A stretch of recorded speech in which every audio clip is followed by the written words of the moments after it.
ये दुनिया रंग बिरंगी है, यहाँ अनगिनत संस्कृतियां हैं, असंख्य भाषाएं हैं और हर 4 कोस पर रहन सहन, बोली और परंपराएं बदल जाती हैं। लेकिन इन तमाम भिन्नताओं के बीच एक चीज है जो हर सरहद, हर संस्कृति और हर समाज में एक सी रहती है, माँ की ममता। माँ दुनिया का शायद सबसे छोटा शब्द, लेकिन भावनाओं में इतना विशाल कि उसे भगवान से भी ऊपर दर्जा दिया गया है। माँ जिसके आंचल में बच्चा खुद को सबसे ज्यादा सुरक्षित महसूस करता है, वो माँ जिससे बच्चे का सबसे गहरा और पवित्र रिश्ता होता है। माँ जो खुद भूखी रह सकती है लेकिन अपने बच्चों को कभी भूखा नहीं देख सकती। माँ जो खुद हर दर्द सह लेती है मगर अपने बच्चों को हर तकलीफ से दूर रखने की पूरी कोशिश करती है। पूरी दुनिया अगर किसी बच्चे से मुंह मोड़ ले तब भी माँ उसके साथ खड़ी रहती है और यही तो माँ की पहचान है।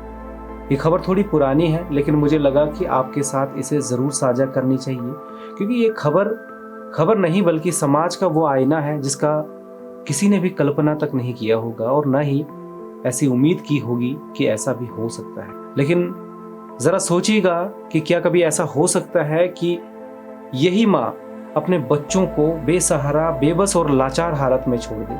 क्या कोई माँ अपने 4 मासूम बच्चों से मुंह मोड़कर अपनी दुनिया अलग बसा सकती है?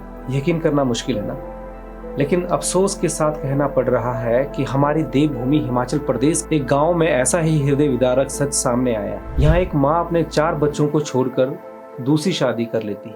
4 मासूम जिंदगियां जिनकी दुनिया बस अपनी माँ के इर्द गिर्द घूमती थी, एक ही पल में उजड़ गई। अगर ये वीडियो वो माँ देख रही हो तो उनसे एक ही बात कहना चाहूंगा कि एक बार जरूर सोचना, क्या आप अपने बच्चों के साथ सही कर रही हो? सोचिएगा जरा। मिली जानकारी के अनुसार बच्चों के पिता का करीब 4 वर्ष पहले निधन हो चुका था। पिता की मौत के बाद माँ ही उनका आखिरी सहारा थी, लेकिन अब माँ भी उन्हें छोड़कर चली गई है। ऐसे में इन 4 बच्चों का भविष्य अधर में लटक गया है, जैसे किसी ने उनके सपनों की जमीन ही खींच ली हो। सबसे बड़ी बहन मात्र 17 साल की है और एक भाई 14 साल का है। यही दोनों बच्चे अब पूरे परिवार की जिम्मेदारी उठाने को मजबूर हैं। जो बहन कभी स्कूल की किताबों में अपने सपने ढूंढती थी, वह 8वीं कक्षा के बाद पढ़ाई छोड़ने पर मजबूर हो गई है। उसकी उम्र खेलने, कूदने और सीखने और आगे बढ़ने की थी, लेकिन हालात ने उसे वक्त से पहले ही बड़ा बना दिया। बाकी छोटे बच्चे पढ़ाई कर पाएंगे या नहीं, ये कहना भी मुश्किल है। इन बच्चों का घर एक कमरे का है, जो खुद किसी जर्जर सांस की तरह खड़ा है। सर्दियों में होने वाली बर्फबारी को शायद ये कमजोर छत भी न झेल पाए। उसी एक कमरे में बच्चे भी रहते हैं और मवेशी भी। इंसान और जानवर सब एक ही जगह, एक ही छत के नीचे। जैसे हालात खुद उनकी बेबसी पर तंज कस रहे हैं। कहा जाता है कि पास ही में उनके चाचा का मकान है। चाचा पंचायत में वार्ड मेंबर भी है, लेकिन उनका कहना है कि अभी बच्चे जो है वो 18 वर्ष से कम उम्र के हैं, इसलिए उन्हें किसी भी तरह की सीधी मदद नहीं मिल पा रही है।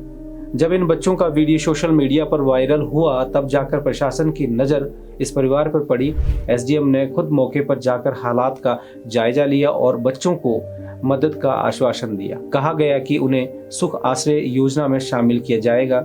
निसंदेह प्रशासन अब उनकी आर्थिक मदद कर देगा। शायद उनके सिर पर एक मजबूत छत आ जाए, शायद पढ़ाई का रास्ता फिर खुले। लेकिन एक सवाल आज भी हवा में तैर रहा है, माँ के प्यार और दुलार की भरपाई कौन करेगा? कौन उन बच्चों की सूनी आंखों में फिर से माँ की ममता भर पाएगा? ये बच्चे अब जिंदगी भर उस एहसास के लिए तरसते रहेंगे जो सिर्फ एक माँ दे सकती है। हर त्योहार, हर बीमारी, हर मुश्किल घड़ी में उन्हें माँ की कमी खलती रहेगी। और उस माँ के लिए जिसने इन मासूमों को उनके हालात के भरोसे छोड़ दिया, जिसने अपनी कोख से जन्मे बच्चों से मुंह मोड़ लिया, ऐसी माँ ने सिर्फ अपने बच्चों को नहीं छोड़ा, उसने माँ शब्द की पवित्रता को भी कलंकित कर दिया है। माँ ममता की मिसाल होती है, त्याग की पहचान होती है, लेकिन जिसने अपने 4 बच्चों को इस अंधेरे में अकेला छोड़ दिया, उसके लिए शब्द कम पड़ जाते हैं और शर्म भी शायद छोटी लगने लगती है। ये कहानी सिर्फ 4 बच्चों की नहीं है, ये एक सवाल है हमारे समाज पर और हमारी संवेदनाओं पर, और एक चीख है उन मासूमों की जो अब हर रात माँ के नाम पर चुपचाप रोते रहेंगे। मेरी आपसे विनम्र गुजारिश है कि इस वीडियो को अवश्य शेयर करें। ये वीडियो उन मासूम बच्चों की स्थिति को दर्शाता है जिन्हें रहने, खाने पीने और शिक्षा की सख्त जरूरत है। आपका एक छोटा सा शेयर पुण्य का काम करेगा। ये सीधे तौर पर उन बच्चों की मदद के समान होगा।